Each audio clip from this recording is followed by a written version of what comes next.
Welcome to Hypothetically Sports. My name is Alexander, and I'm joined here with Randy and Dad as always. How you guys doing tonight? Good, good. Doing good.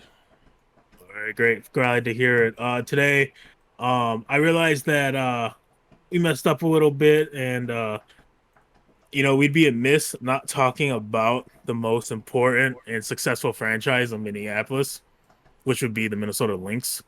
Facts. Yes, sir. Big facts. Um, these guys, incredible, 100%. This team's fantastic. We got star players, we got potential MVP players, and Nafisa Coiler. We got a defensive year. I have a hard time saying her name. Sylvia Flows. Yeah. Foles, yep, Yep. Sylvia Foles, yep. Thank you. And like, besides those two, like the rest of the team really pulls their weight. We just got the clinch for our 13th playoff appearance and our 11th in a row, which is the second longest run in NBA or WNBA history. Yeah. Yep. Yeah, these ladies are really just like out there making Minnesota proud and carrying Minnesota sports on their back, hands down. No, it's impressive. Especially, I honestly think the Minnesota Lynx are the most unappreciated sports team, men or women, of all time. Like they came into WNBA in 1999, didn't do anything for almost 10 years. Like our biggest achievement in the first 10 years of existence was getting Simone Augustus uh, to be drafting her. But like we went through like five coaches, and then finally we get to, I think, when you talk about head coaches, probably one of the best head coaches to ever coach. Like, and that's with Greg Pop and everybody, and that's Cheryl Reeves, and she comes in 2011 and instantly changes the roster, changes everything, takes us to a championship team. We get three more during the next 5-6 years, and we're still a powerhouse now. Like, so we're looking at almost a 12-year run with Cheryl Reeves, where we are the top franchise in all WNBA, but we're still like I don't know if it's a Minnesota curse or what it is. Like the Sparks are talked about more. Phoenix is talked about more. Minnesota's like always up there, but they're always like the number 3, 4 team talked about, which makes no sense when you look at the history, the players we have, and everything we've done. Like we are WNBA. Right, right. I 100% agree with that. I mean, when you really look at it, they even talk about the Seattle Storm with Sue Bird and them. And they're a great team. Them ladies can ball. But let's get honest. Maya Moore, Lindsay Whalen, that team that they had, that was just unstoppable, lovely basketball. If you love the game of basketball and you love the actual game, man, I'm talking about dunking and all that craziness. I'm just talking about playing the game at a high level. The Lynx did that, and they're still doing that because of Cheryl Reed. This team is amazing, and being a lifetime Wolves fan, KG's like my little boy. Now Cat's like my nephew, son, my grandson that my son should be giving me. But in the real though, I'm just telling you, I love watching these young ladies play. I love the way Cheryl Reeves coaches them. In the end, let's be honest about what she's given us, which is she's showing you how a pro franchise is supposed to be run, how it's supposed to be coached, and how you win. These ladies are just playing basketball at such a high level. They're doing it all the time. They've got a chance. They're in the third right now spot in the league. Unfortunately, they can't get into the second spot. But again, you can't count them out. There's a good chance that they're going to make it to the WNBA finals again. So you got to love when you watch these ladies play. It's amazing. And if you haven't watched the WNBA, if you're a true sports fan, and if you're a true basketball fan, you need to watch. That's true. Like people who want to bag on the WNBA and that are sports fans make no sense to me. You are getting to see a modern day evolution of basketball. Like, we weren't alive to see the NBA become what they are now. They started in the 30s, 40s. Like, did it become a thing until, like, an actual household thing until the 60s, 70s? And then we get basketball today. The game of basketball has changed from the 60s to today. And WNBA is only in, like, their 30th, 40th year. So it's like watching the NBA in the 80s was what we're seeing in the WNBA. We're seeing the WNBA players, the women, changing their game to fit their style. Like, I was watching a highlight earlier today of this woman who looked like LeBron James and just swatted a ball, and like she was big and muscular and just looked like a dominant figure. And that's what players in college and high school are starting to do. They have handles, they have the shot, like they're starting to dunk, like they're evolving their game, and people are still treating it as if it's some second class game. Like, no, we're seeing the evolution that we didn't get to witness. Like, enjoy it for what it is and what it's going to be.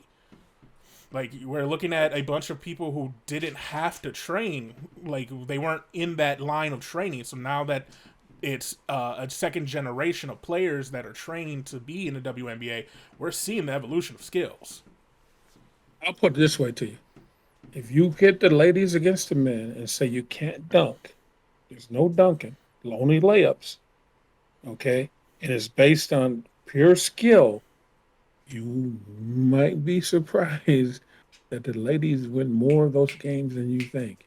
I'm just telling you the real. These girls are no joke. They can play this game at a high level. Don't get the game twisted at all. These girls are for real. Mm-hmm. Excuse me. These women are for real. These women play this game at the championship level, plain and simple. 100%. More of the story, people. Go support the WNBA. You want them to make more money, go buy jerseys, go buy tickets, watch them on TV. Plain and simple. For sure. And you have the opportunity to do that at least 2 more times for the end of the season on the 19th. And then the playoffs start on the 23rd, I believe. So, you know, gets real intense real soon. Yeah, and we didn't even mention that WNBA playoffs are so much more intense than the NBA. You got 3-game series until the finals. Like, it's do or die from the get-go in the WNBA. So it's intense, competitive stuff. Watch it. All right, now that we got our due diligence, and we'll visit back hopefully next week and the week after and during the playoffs, and Minnesota goes all the way. We move on to college. So to recap last week, one of the biggest things to happen is Big 12 announced that they're bringing in BYU, UCF, Houston, and Cincinnati to replace Texas and Oklahoma, which is pretty big. Arkansas played Texas and ended up upsetting them. And Arkansas's Twitter guy decided the best tweet to make right after the game was, "Welcome to the league." Now, I don't know about you guys. I feel like it's appropriate. It was a big game for Arkansas. It's been a long time since Texas has been in Fayetteville. Yeah. What was your opinions on the game, Dad? Well, I personally think there's an old saying, don't poke the bear. If you happen to knock the bear down, keep running. Don't turn around and poke the bear. Now, Arkansas, you played a heck of a game. You came up big. You got physical with them. You matched them. You did everything that you need to do. But see, I will be honest with you. See, you had to play a great game to win that game. Texas played below average. When they are playing now, the next time they play you, and they play with a little more focus and a little more dedication, you're going to get stomped. Don't poke the bear. Don't do it. Don't do it. But hey, lessons are hard to learn. Arkansas, great for you. It was a great win for you. I'm not going to lie. But know your place. Slow your roll. I'm sorry. Texas, when it's all said and done, is going to destroy that team. See, I disagree completely. Like, talk that smack. Go in and Like, I love it. I love when college social media managers do that stuff, or pro social do it. Like, you won that game. Talk that smack. They got a whole nother year, like, to talk about it. Like, let's look at it. The Badgers do it every year when they beat the Gophers for Paul Bunyan's axe. They talk that smack. We won the axe. What did we do? We talked smack. We did everything we could. We took it on a freaking tour across the state of Minnesota for a year, and then we got smacked the following year. Like, while you have it, talk that smack, do everything you can, get that hype, get your fan base, because it's all about getting students to like what you're doing. Like, if I'm looking at colleges to go to and I'm like, oh, Texas, Arkansas, who, and I'm considering both, like, I love that Arkansas won and then gloated. Like, that's fun. I get what you're saying, but you got to understand one simple thing here. Okay, in the long run, in the real story of this whole scenario, Arkansas beating Texas is like the Gophers beating Penn State. We're gonna get you once in a while, but for the next 15 years, you're gonna get stumped. I'm just saying. But we talked smack after Penn State. You talk smack after we beat Penn State. Okay, I did, but I'm just saying. But the reality was, the next time we're gonna play Penn State, we're probably gonna get smacked. But it's okay. It's okay. But my thing is that, and when you got a team coming into the league, and you just don't want to create a extra rivalry with them that you may actually regret. I just think Arkansas's you're biting off a bigger part of that Texas T-bone than you really want. I'm just saying. So you think Texas is going to have an easy move to the conference next year? Oh no. The SEC is for real. It's no joke. It's going to be a tough transition. They're going to find out just how the Big 12, they might be like 3 years from now, once they part of that league, go, maybe we shouldn't have left. And they're going to know they're going to have to up their game to a different level. But there are certain teams, Mississippi State, Tennessee, Arkansas, Vanderbilt. I mean, we can name a few more that they should be.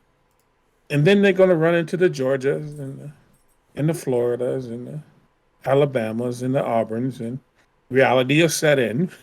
I'm just saying, but that's the part of the whole game is, how good can you be? And if you really want to be the best, you got to go against the best. And unfortunately, we have to admit that the SEC overall is the best college conference for football right now. Key word there being right now.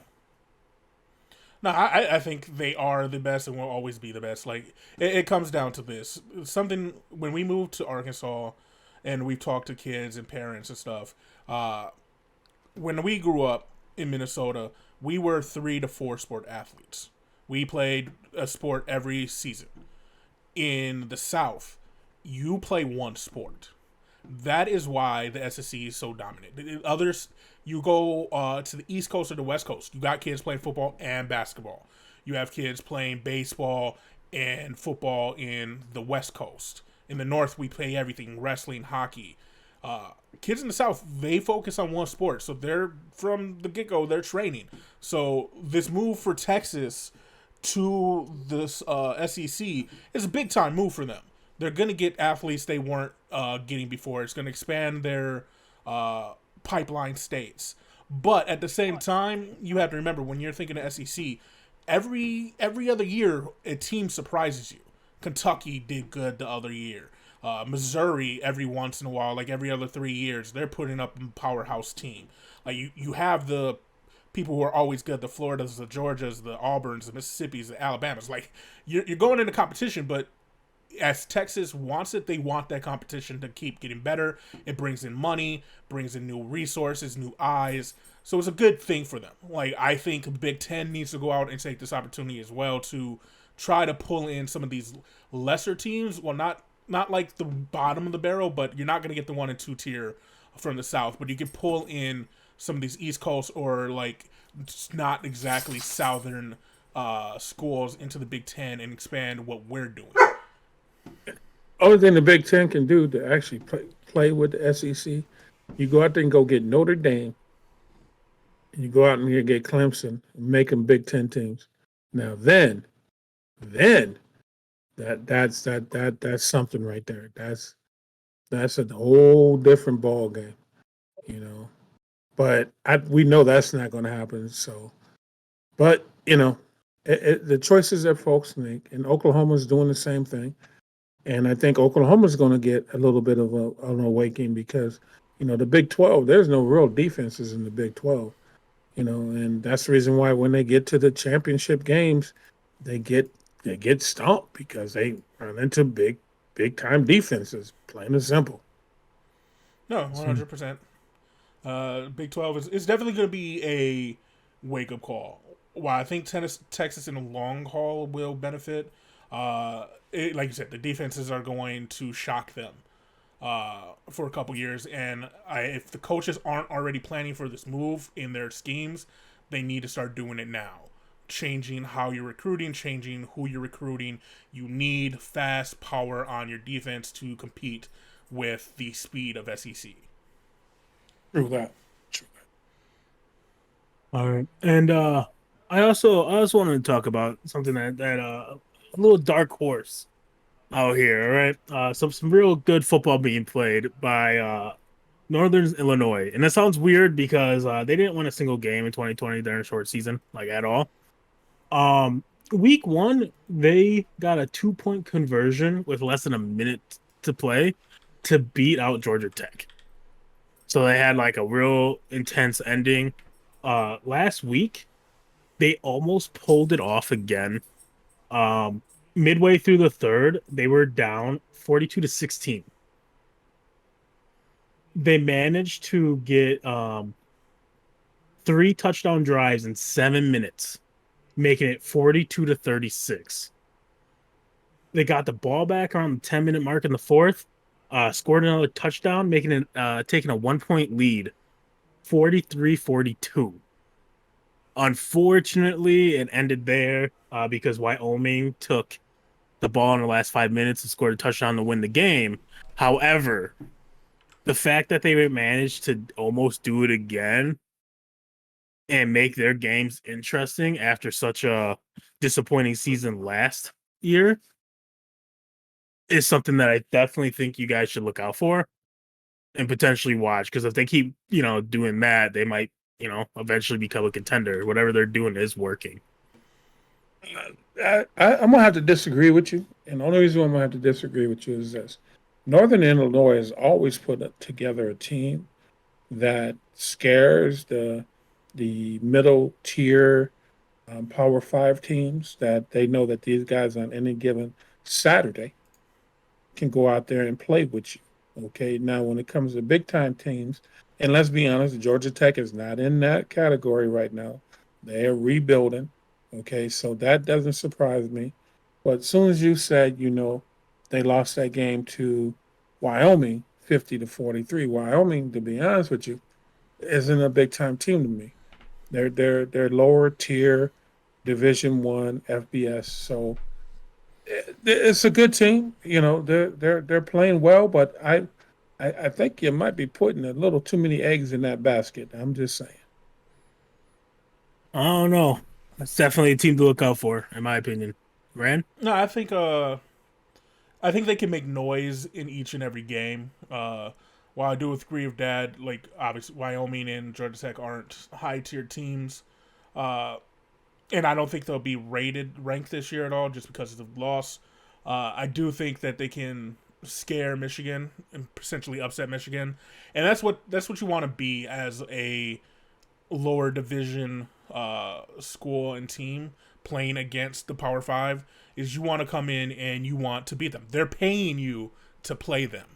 You want that free money and that free recognition. So coming into Michigan, like you're going into Ann Arbor, you want to beat them in their field because they're paying you $500,000 to $2 million to come play. You're gonna take their money and you're gonna beat their ass. And so like that's what you want. And so I think that's what they can do. They could like dropping almost 40 points in a half isn't something to shun at no matter who you're playing. I've seen the Gophers plenty of times play lesser opponents and only drop 13 points. So dropping 43 points isn't a joke. So I think come Saturday they can make some noise against Michigan, and like I said, it might be a team to watch out for. Nobody's talking about it. No one's thinking Michigan will lose, and so you pulling them out, like that's something that can happen and potentially will happen on Saturday. Yeah, there's a potential there. Key word there is potential, but to be honest with you, oh no, the Maize and Blue, they can't afford to lose to this team. If they do, Jim Harbaugh will probably be gone at the end of the year. I'll be honest with you. His only loss better come against Penn State and or Ohio State. All the rest of the games on his schedule, he really got the win. True. He's on the hot seat, plain and simple. True. Another major thing that happened last week was Oregon upsetting Ohio State. So, Wow. what's your opinions on that? Well, let's talk about something that we said, and that was which Ohio State was going to show up. First half, for you that watched the game like me, well, it was Ohio State that showed up in the first half against the Gophers. And what happened? Oregon took advantage of it, and they started spanking that behind. The difference is that when Ohio State started to find their legs, the running back for Oregon that was doing the same thing that Abraham was doing didn't get injured, so they couldn't stop the young man, and he did what he wanted to do on Ohio State all day, all game. It was. What it was personally say that was what would have happened if the Gophers wouldn't have had those injuries. That's what happened in that game proved what I thought. Ohio State, with all that talent, has a problem with their coaching. You think it's coaching based? Oh, it's definitely coaching based. There is no way with that defense, with the talent they got on that defense, that they should be giving up as many yards. I mean, when you look at, man, they're running this vanilla 4-3 defense that sucks. I mean, come on. I mean, they got some of the best defensive line recruits in the nation. And you're going to tell me you can't teach these young men how to keep an inside shoulder, how to keep contain, control the guard? I mean, these are some basic things, and you have to go look at if the talent is as good as the talent you had before, which it is, then the next level is coaching, where there's a problem, which is why Ryan Day is making a change on his coaching staff, on that defensive end, because it's got to be the coaching because they got the players. So Ohio State, you know what? It just proved that the Gophers were a little better than we thought, and Ohio State was a little worse than we thought. No, I agree. I definitely think that's, as a Minnesota fan, that's a key to take away from this is Ohio State's not as good as we thought. They're still good. Don't get me wrong. They came back from being, even though they were only down by 7, they ended up being down by, I think it was 14 at one point. Still came back to make it a competitive game. But they're not as good as their rankings dictate. The Gophers aren't as bad as people wanted to pass along, because this team still, CJ Stroud dropped almost 500 yards passing. He actually passed this game and was doing work. I think what it comes down to for Ohio State is, like you said, the defense side of the ball did nothing to help the offense. I don't believe they had a single turnover. Let me see. They had one total tackle for loss. One tackle for loss. That's an absurd stat. I had to check it right now to see that they had 0 sacks and 1 tackle for loss as a team. That's not going to win any games. You need to force negative yards, and if you can't do that, you're not going to win. Especially against a school like Oregon, that's going to put up points on you, and who's going to move the ball on you. Especially since you gave the Oregon quarterback, which I said was going to be a problem, you gave him an opportunity to sit back there and make plays. Mm-hmm. Remember, I said that if he wasn't ready for prime time, well, when you're not pressured and you can sit back there all day and have all day, and I do mean the boy he could have cooked dinner and dessert and threw the football. It was ridiculous. It's just no. Sorry, you're gonna lose. Does it take Like, you a long time to cook dessert? well, you never know. It might have been He Papa. he don't cook, so yes. Unless he just like scooping ice cream or something. Right? Scoop of ice cream. That's it. No, but Oh, both teams are going to be good. The both teams will probably be top 10 come the end of the year. Might even end up playing again in the playoffs. Who knows? Oh no, no. Ohio State. I One, can guarantee you. you don't I think don't. one loss? You think one loss is keeping them out of it? I think Penn State is the class of the Big Ten right now. You got to give Penn State credit, and you got to go beat them. So we'll see. Yeah, I agree. you mentioned how that loss made the Gophers look better than they really are. But what about the Gophers game? How did they make themselves look against Miami, Ohio this week? I was actually disappointed. I think the first half they played really well. Second half, it was like they were sleepwalking. Somebody said, "You can stop playing now because we can just show up and finish," and they almost lost that game. They're not good enough. Never will you be good enough to just sleepwalk through a second half because you got a big lead. And that's again we go back to number one issue with that is that's all coaching. You got to keep your boys 100% in the game from the first kickoff to the last whistle, plain and simple. And they didn't do that. So I was disappointed about that. I like the running back. He did a really great job. He did work. He put in a lot of good work. You know, Morgan, looked good. Like I said, the first half, and then all of a sudden he can throw a pass to save his life. Again, not sure where his mind was. So PJ, do something for me, man. First of all, tell people you're not going to USC and get your team back on track. Okay? There's three things about the game. First, a win's a win. No matter how you look at it, a win's a win, so it's good. It was a good week. But the second part, and it's been a issue that is common with Minnesota, no matter who the coach is. Or it might even be the Big Ten outside of, like, certain teams. Certain teams in the Big Ten don't keep their foot on the pedal. They're like, we're winning, so we're just going to run the clock down. No, this isn't the pros, where you're playing a team who is just as good as you every week, that are full of exceptional athletes. No, you take your talent and you run it. You keep scoring. There is not a limit. There's no such thing as, oh, good sports. No, you score 80 points if you can score 80 points.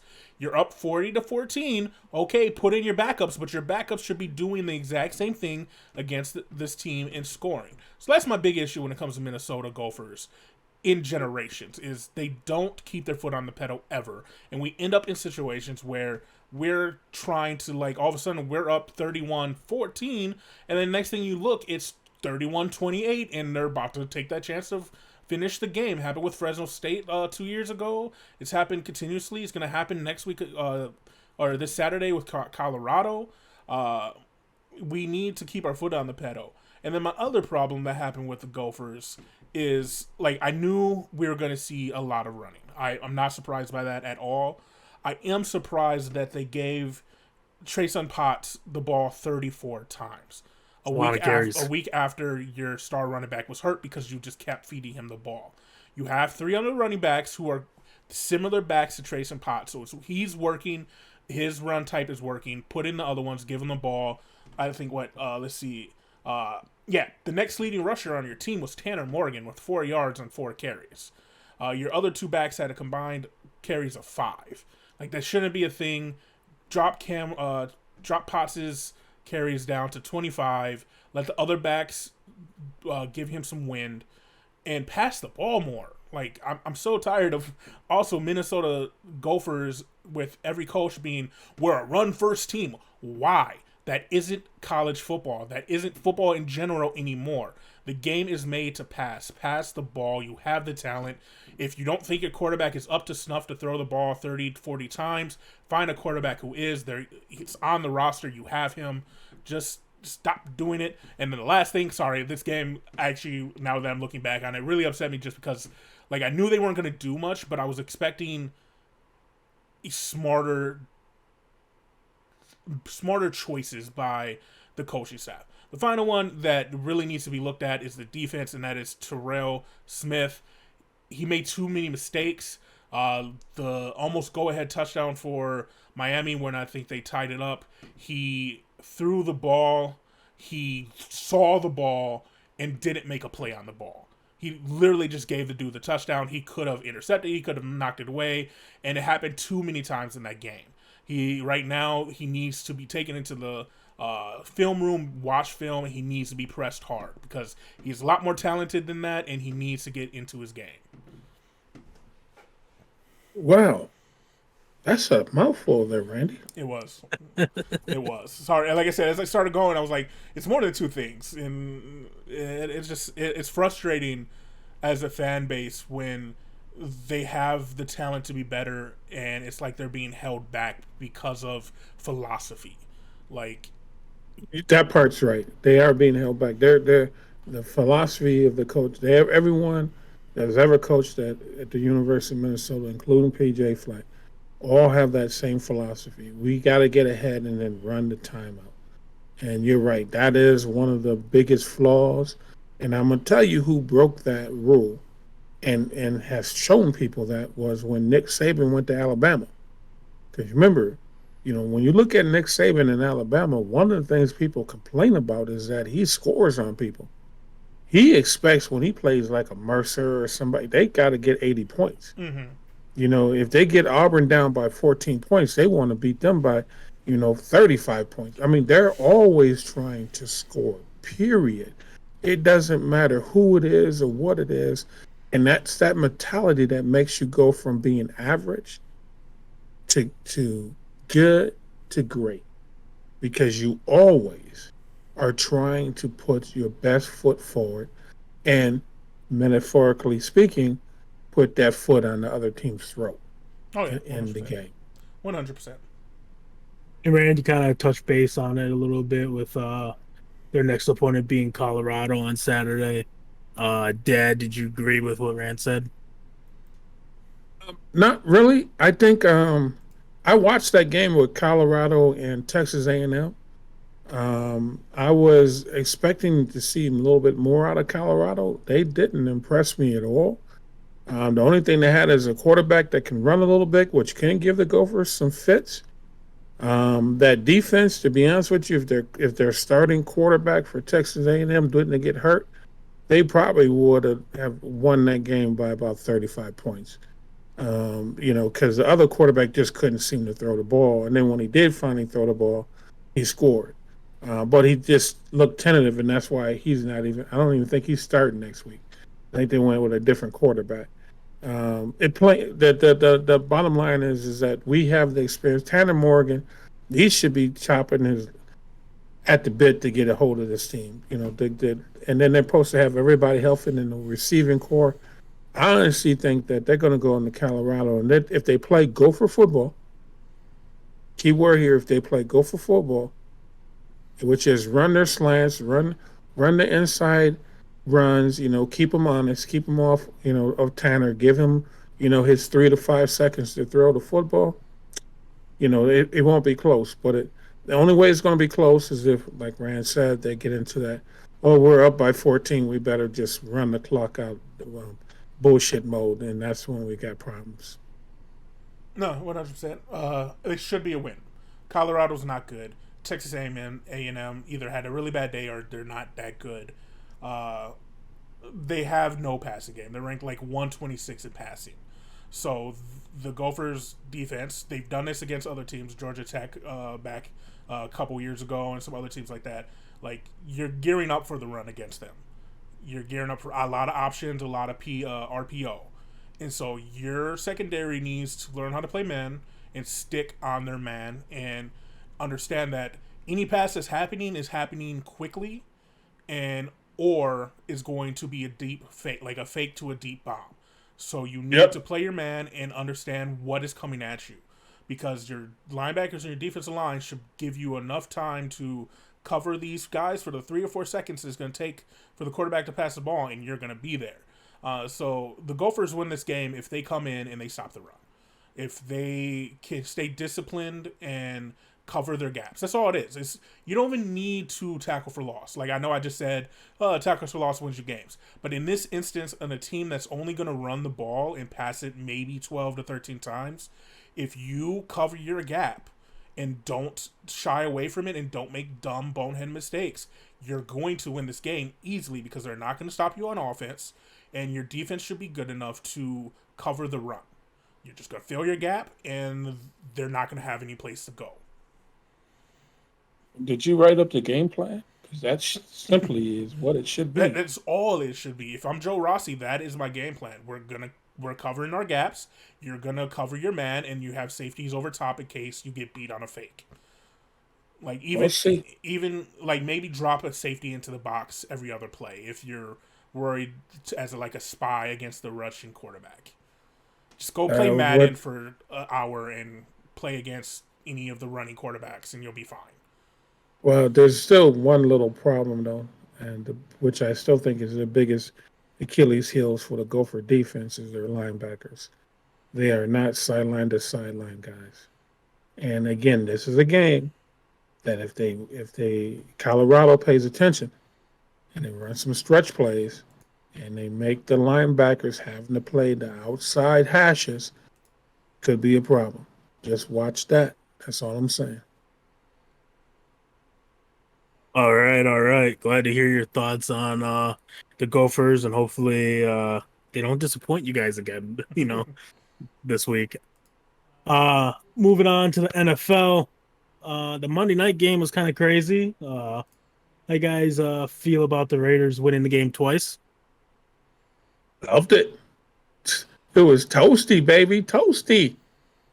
I was sitting there and I turned it on in the fourth quarter, because I usually don't watch many games outside of Minnesota. Just I don't find it that entertaining most of the time. But that turned it out to be entertaining. I turned it on and I'm like, oh, the Ravens are going to win. Let's go. I'm going to win the pick'ems this week. And all of a sudden they go to overtime. And I'm like, okay, we can still do this. And then the Raiders score a touchdown. And I'm just like, oh, I guess I lost. And it was funny. What I found funny, the most entertaining part of it was that the Ravens didn't even care. They didn't even try to no, it wasn't a touchdown. He was down. They just okay, we'll take the loss. And so what I expected was them to go back of we'll just let them score. And they did it. And then they get the turnover. They go down. And then they turn over the ball. And then that's when I knew it was over. As soon as they turned over the ball, I'm like, oh, now they're quitting. Now they're definitely quitting. And then they just give a wide open touchdown up. I'm just like, this is entertaining, but a symptom of pros packing it in when things don't go their way. And I think that should be an issue for the Ravens looking forward. Honestly, your team don't get me wrong, they came out and stopped them on the 1 yard line and got the interception, but your team should be competing until the end. And there's no way the coaches didn't get a note from their press box saying, hey, that wasn't in chat, it's being reviewed, and they should have stayed on the sideline, not hugging and congratulating the other team.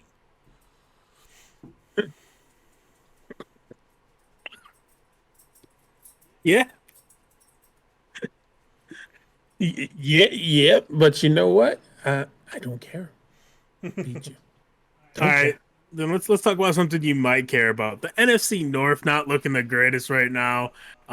Total 0-4 after week 1, looking great. Who's number one? Who's leading it? Wait a minute. Let's go to what is considered the best team in the NFC North right now, the Vikings, losing to the Bengals 24-27 in overtime. We had some struggles that game. Well, let's just get right to the point. The butt fumble that wasn't a fumble. Plain and simple. game was over. Okay? My boy was down. Everybody could see that. All right? And then the ref went over by the coach of the Cincinnati Bengals, got his little white, thick envelope, and said, nope, it looked like a fumble to me. And that was the game. It shouldn't have went down to that. Wait a minute. There's another what procedure? I didn't do any. What? Oh, wait. Is there another procedure? What? I'm sorry. How did you have that many procedure calls? How? I'm like, at what point do you get the point that you're jumping off sides, that you're moving when you shouldn't be moving? This was the most undisciplined first game I've seen in a long, long time. They deserved to lose it because they didn't want to win it, plain and simple. I think week 1 should be taken as a learning experience for every other team in the NFL. Play your players in the preseason. Even if it's a quarter, play your players. They got 3 false starts on their first drive because they haven't played together. Practice and everything is... What up? Not to interrupt or correct you, but it was 4.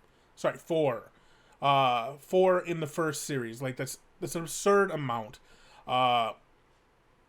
They still could have won the game. They still should have won the game. Like you said, the fumble wasn't a fumble. Everybody knows it.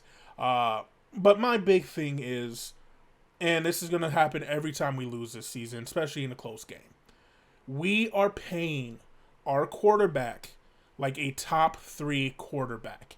A top 3 quarterback does not lose that game.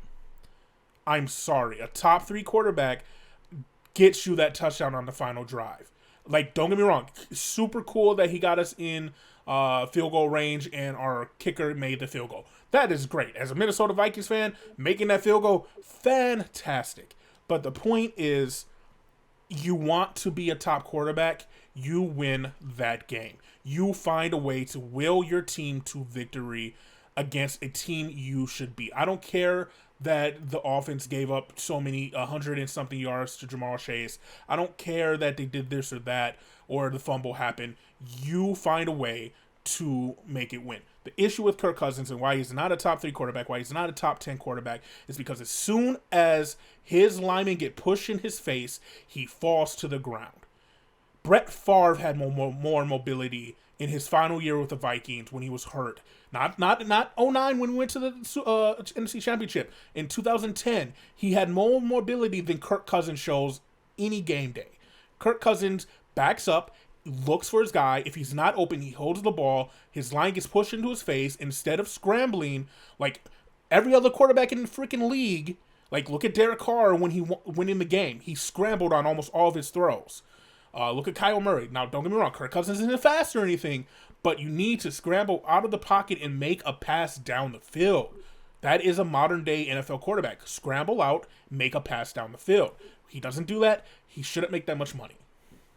Man, calm down. Just because he couldn't find Adam Thielen all the time. No, did they know where he was throwing the football? Come on. Yes, Kirk Cousins. I said it.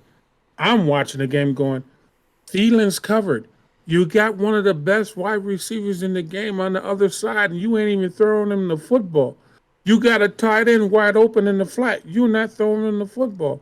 And then when Thielen can't get open, oh my God, what do? You panic. Just stand around and look stupid. You hold the ball. Even your coach says that. Stop holding the ball. Quit looking at one player. Okay? You say you're the man. You say, do you like that? No, I don't like that, bro. I don't. Because you ain't doing nothing. All you doing is wasting our time. Come on now. We got to pay you that $28 million.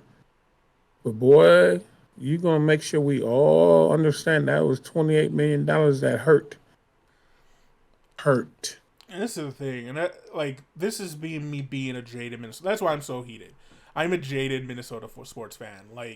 I see all these other teams doing things that our team should, and I don't understand why we don't. But this is what I do know for Minnesota football. We lose 1 or 2 more games. We are going to find a team that is quarterback needy. And it might be the Texans. It might be who knows.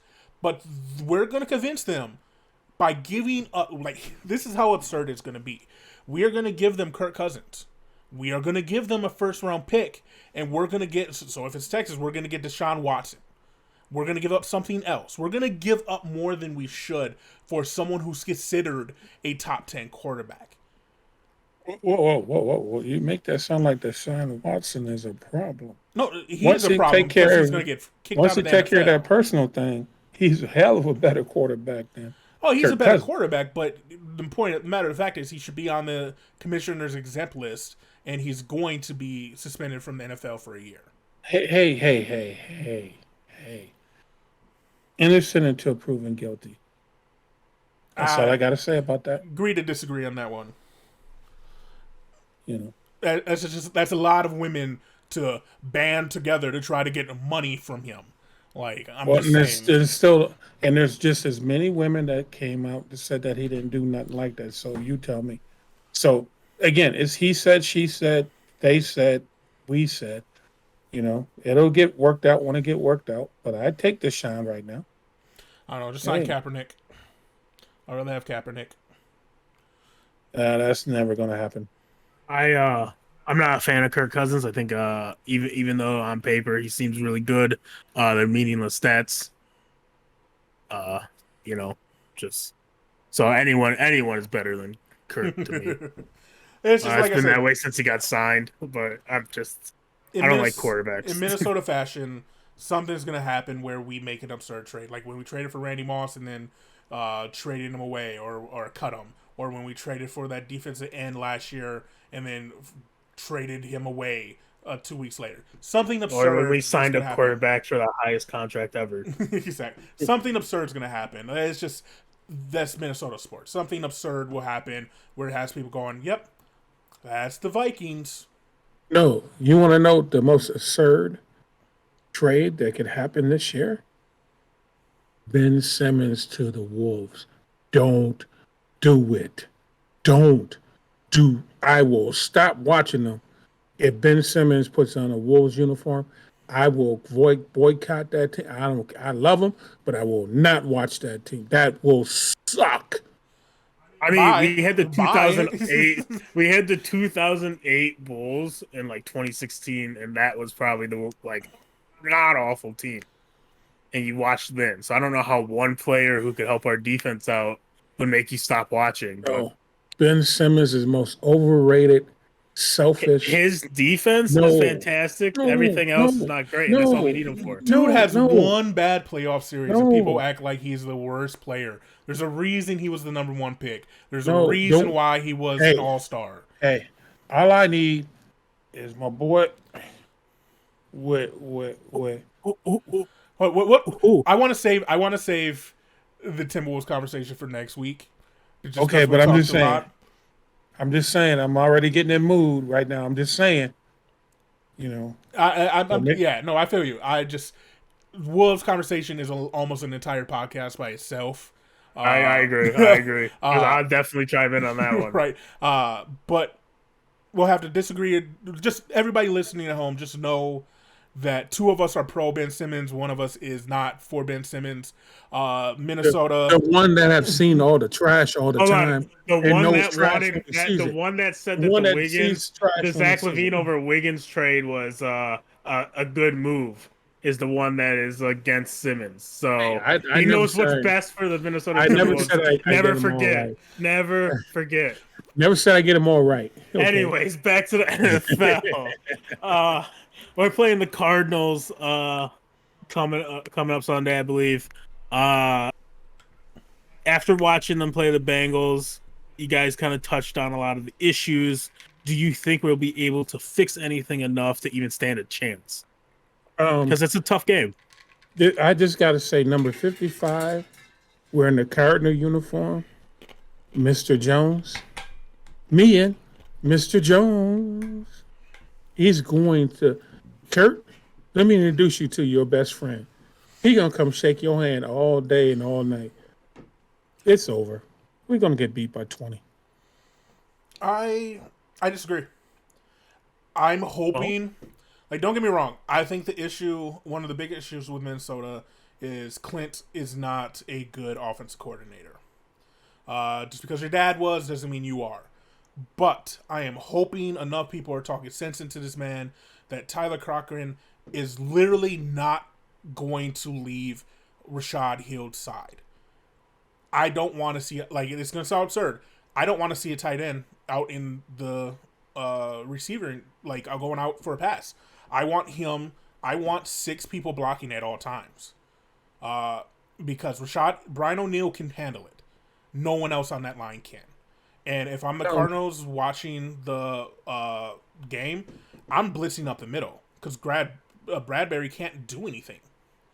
Like I said, our offensive line is garbage, and the Arizona Cardinals defensive line right now, if not playing the best football right at this moment, what they're looking at, they're like, oh look, there's chum in the well, and that chum in the water is called Kirk Cousins, and they hungry. I'm just saying, hey, land sharks, it's over. It's over. Hypothetical here. Kirk Cousins gets injured. Good or bad for the Vikings? Bad. I like Mund. Kellen Mund, as long as he's dressed. I don't know why people are like. Don't get me wrong. I see his potential, but that's what it is right now. Is potential. He's a strong arm who can't do anything else. Hey, Randy, it's like anything else. Sometimes you got to put them under fire, the real fire. You know what they say, light them up, see what happens. You know what happened to the last 3 quarterbacks we put under fire? They don't play for our team anymore. Like, I know they all suck. Like, only one of them was okay, but he ended up getting his knee decapitated. I'm just saying. Freak accidents, man. No, I think it's going to be an entertaining game. I think we might see the most sacks in an NFL game this week because the Arizona, like, everybody's like, Kyle Murray's great. Yes, he was. But what I saw was Kyle Murray scrambling for 90 yards every play to try to make a pass, like his name is Patrick Mahomes in the Super Bowl. And the Minnesota defensive line is just as good, if not better, than what they played last week. So you got Michael Pierce, who's going to be trying to get it. You got Danielle Hunter. If Everson Griffin passes his concussion, if he could, he's hurt. He's hurt at the moment, so he has to get out of concussion protocol. We're going to be in the backfield a lot, so there's going to be sacks. I think our D-line's better, so there's probably going to be more sacks. And we might see like 10 to 20 sacks. That'd be fun. Yeah, but you know what, though? It's going to come down to this, Rand. Who handles the pressure the best? And if Kyler Murray gets enough time, he's already shown he can drop a dime from anywhere on the field to any wide receiver he got. The thing is that, Kirk Cousins can't. Let's be honest. Mm-hmm. He just can't do it. Now, Kyler Murray, that's all he do because he's been running for his life half the dang seasons that he's played in the NFL. So, with that said, and the fact that we got the old Soul Patrol as defensive backs for the Vikings, like I said, we're gonna. I mean, don't get me wrong. I want to see the Vikings win. I really do. Mm-hmm. But I'm also a realist. And I just can't tell people anything but the truth. And the truth is, we going to get our asses handed to us. All right. And with that, I'm going to transition into the pick'ems last week. Dad, you won Monday Night Football. You guys were tied. Monday Night Football was the decision maker. Randy got screwed out of that. He didn't get screwed. That's the right team won. And then you ended up winning. So, congrats on that. You guys are 1-1. This week's for the pick'ems, we're just gonna start off with college as always. We have Nebraska versus Oklahoma. Really? This is the biggest gimme I've gotten all year. I'm gonna take Oklahoma. And Ren? I'm going with it's gonna be Oklahoma. It's not. I don't think it's gonna be relatively close. But who knows? Nebraska has been known to pull rabbits out of their hats, so it might be competitive, but Oklahoma's going to win. As soon as you go back to 1989 and get the black shirt defense from there, maybe, but I don't see that happening either. Of course, we have the Gophers versus Colorado. Well, like I said, I think the Gophers can win this one if they come up and play a full 60-minute football game. I think the Gophers are going. It won't be a blowout, but I think the Gophers will get about a 4-point win. I'm gonna stick with what I said last week. I said that they were gonna beat Miami, Ohio. They should be win by a lot, but they were gonna play it safe and not show much. I think this week we're gonna see a full offense, passing and running, more people touching the ball, more getting people who have speed the ball. So I think Gophers win and they win convincingly and maybe start getting a little conversations in like the not ranked section of rankings. All right, all right. What about Michigan State versus Miami? I think this is a good test for Michigan State right now. I think Miami they came back nicely after that loss to Alabama, but overall, Michigan State has kind of impressed me. I think if they keep playing the way they're playing, they should win this game. So I'm gonna go with Michigan State. I'm also Man? going to go with Michigan State. I've been high on them all year. I've been right so far, so I'm going to keep riding them. Michigan State. All right. So let's get to the big boys. We got Arizona versus BYU. Well, the BYU got that young man coming back as quarterback that got hurt. They gave Zach Wilson a chance last year to show his wares, but he was sitting behind this young man that's now the starting quarterback for BYU. And I watched a little bit of their last game. You know, them 25-year-olds can play a little football. I'm gonna go with BYU over Arizona. All right, all right. I think Arizona is gonna pull it out. I think they're gonna get a nice defensive play that leads into the dagger touchdown, probably like a 50-yard touchdown pass to win it. So I'm gonna go Arizona. All righty. And then we got Auburn at Penn State. Auburn, one of my teams I like to watch, War Eagles. But you know what? You're going up to Penn State. And you're not just going up on any day. You're going up in a whiteout. And them boys respond when they do the whiteout up in Penn State. Like they say, one of the best college atmospheres. If you haven't seen something, you need to check out the whiteout at Penn State. And because of that, I think they pull it out. I think they pull out about a 3-point victory. They're good enough to compete no matter what with this team, with Auburn. But I think that the atmosphere is going to give them that little extra push and put them over. I agree. Penn State is going to pull it off. I don't know how close it'll be, but I think Penn State at home wins it. All right. And then the final college game, Alabama versus Florida. Well, Florida, they got two quarterbacks that bring out some skill that will stretch you on the defense. You will challenge your linebackers, challenge your what you see, your perception when you're making decisions.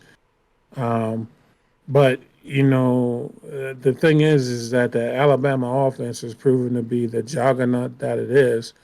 I think that the difference is going to be is that I think Alabama is going to be more consistent on offense and put up more points than Florida. So I'm going to go with Bama. I'm going to agree. Alabama's going to win. Like I said before, they don't rebuild, they just restock. So until I'm proven wrong, I'm going to stay with Alabama.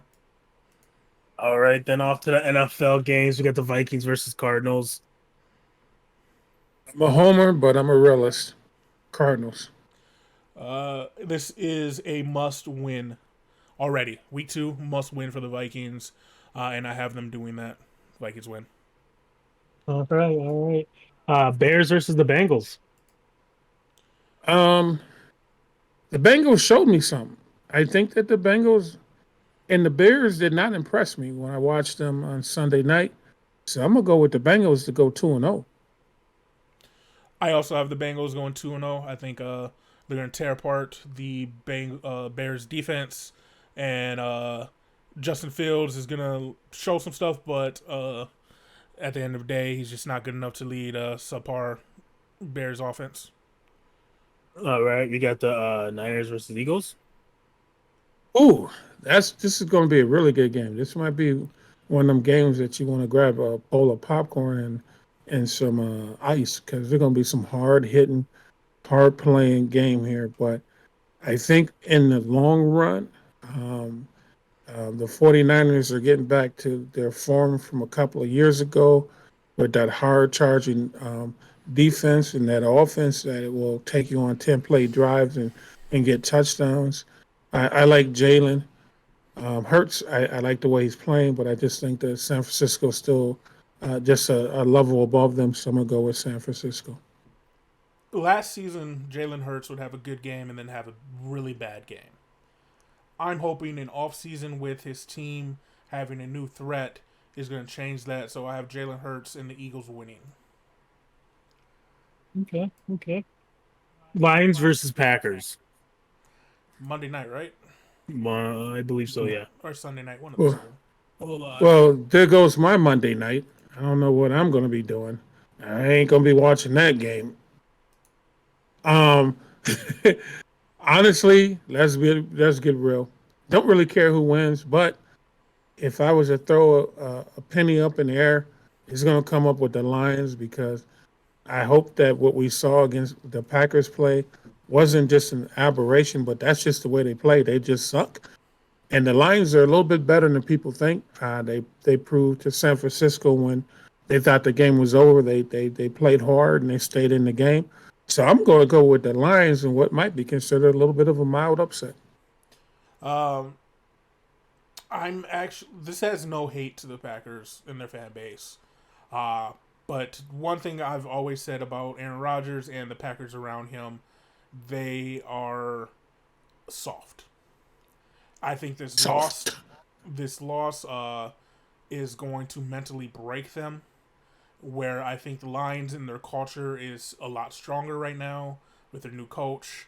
And I think Lions end up winning just because even though they lost fighting. They came back, where the Packers took off their starters with 10 minutes left in the fourth quarter. I think Rodgers is declining, be it willingly or not, and Jordan Love will see the field again by the fourth quarter. Because the Packers are soft. And our last game, we have Saints versus Panthers. Saints and Panthers. Now the question is, did we see the real Jameis, or was that a fake Jameis because he's playing the Packers? And the Panthers, well, you know what? Again, same question with Sam Darnold. Was that the real Sam Darnold, or was that just Sam Darnold just got lucky? I'm going to go. I think Jameis Winston is a better quarterback than people think, and I think that the time he spent with Sean Payton and with Drew Brees has helped him groom into a better passer. I think we're just seeing just the tip of the iceberg of how good Jameis is going to be. I liked him when he was in college, so I'm going to go ahead and go with New Orleans. You know what New Orleans done for Jameis Winston? Gave him free snow crab legs without having to steal them. Right? And so he's taking this new found freedom that he found. And the fact he's eating good. He's eating good and training good. Even though if you've seen his training online, it's some suspect training. But with that said, I think they have too many weapons. Alvin Kamara over CMC this week, and Saints win. All right. Not really much room for you guys to just like the weeks before, only 2-game difference. So hopefully we do have another winner for Pick'ems. Hopefully. Thank you guys for coming out. Yeah, definitely. Thank you for hosting. Appreciate it. Anytime. I'm looking forward to next week, so I can see what jerseys I'm going to break out. Next week will be interesting. Hopefully the Vikings, don't disappoint too bad. Hopefully the Gophers do what they should do. And the Lynx continue to win. Go They Lynx. once again they have 2 games before our next episode. I think the playoffs may start when we record. Yeah, they'll start either right before or right after we record or the same day. So yeah, we'll keep a eye on that. I believe preseason for hockey starts relatively soon as well. Thrill the krill. Gotta love it. They got to re-sign him first. Hey, he coming. He'll be back. He'll be back. But we want to thank everybody at home listening. It means a lot to us. Even one listener, it means the world. So thank you guys for tuning into a bunch of people who have never played professionally in their lives, talking about people who are getting paid millions to do it. It's just our humble opinions of being fans. So thank you for listening. Thank you very much. And my opinion is worth $1 million. It's not really. Right? Okay, in my mind it is. It's like penny for your thought, but someone no, it's never gave you the penny. No, it's $1 million for my thoughts. Don't you ever forget that, boy. Goddamn, why are we poor then? Straight up. Oh no, we're lucky because we're family, so we get them for free. But no one. That's right. That's right. Y'all get it for free. Everybody else got to buy it. All right, thank you again, and hopefully see you next week. Deuces. Deuces.